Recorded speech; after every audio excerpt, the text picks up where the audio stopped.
Metroid is a legendary video game franchise that many people, myself included, consider to be underrated.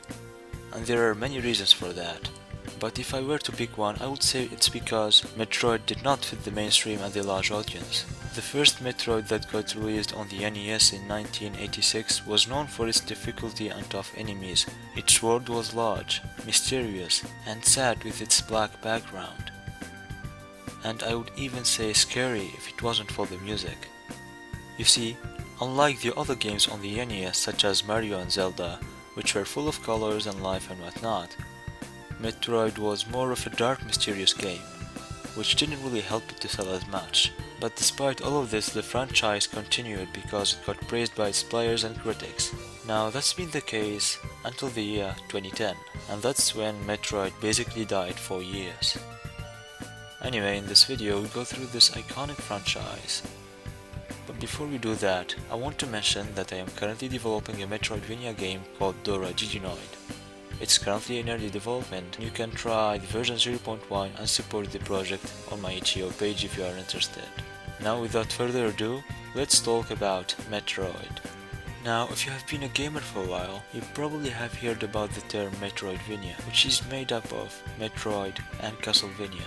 It describes a game that has a large interconnected world to explore, where you find yourself backtracking looking for items to unlock doors and acquire abilities to beat the bosses. As I've said before, the Metroidvania genre started with the first Metroid game on the NES in 1986. It sold well enough and was praised by its players and critics. Metroid was unique compared to other games on the NES, because of its atmosphere that tends to be mysterious and, alien. For its time, Metroid 1 on the NES was one of the best games to be released. However, today, you can say that it aged like milk. Due to the limitations of the NES, the game level design was repetitive, and you won't find the controls to be comfortable either if you decided to play it now. I personally spent about an hour with it and couldn't resist it. That's why I decided to play Metroid Zero Mission instead, which got released on the Game Boy Advance in 2004. And is considered to be a remake of the first Metroid game, and of course came with better graphics and sprites, better level design, and added new gameplay abilities with the protagonist Samus, as well as new weapons and even a new ending. It was a great remake overall, and I recommend anyone who wants to get into Metroid to start with Zero Mission. The game is linear enough for a Metroid game that it fits the large audience of players. But despite the game telling you where to go on the map, it doesn't tell you how to go there, but instead it leaves that to you. So you'll be on your own journey, backtracking from one door to another, looking for items and weapons, and upgrades for the armor suit to beat the bosses. Doesn't that sound like a lot of fun? Although the graphics of Metroid Zero Mission are colorful, I can say that there are some locations that stick to the feeling of the first Metroid game. That feeling of being afraid of the mysterious unknown. But trust me, once you have enough weapons and armor upgrades, you will feel like an invincible badass. So generally speaking, Metroid Zero Mission might not be the best Metroid game, but I recommend it as your first one. It's a really fun game and unforgettable experience. After the relative success of Metroid on the NES, Nintendo decided to make a second part for the Game Boy, which was released in 1999. And as expected, it turned out to be empty, repetitive, and too linear.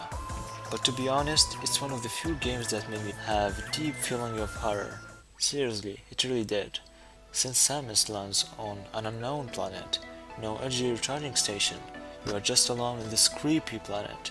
The only thing I was thinking about was regret. Because if you think about it, Samus is on a mission to erase the entire race of Metroids. Otherwise the game is unplayable, so skip it and play AM2R instead. Because the Game Boy game threw away what makes a Metroid a Metroidvania. But be patient, because Nintendo did an incredible job with the next installment.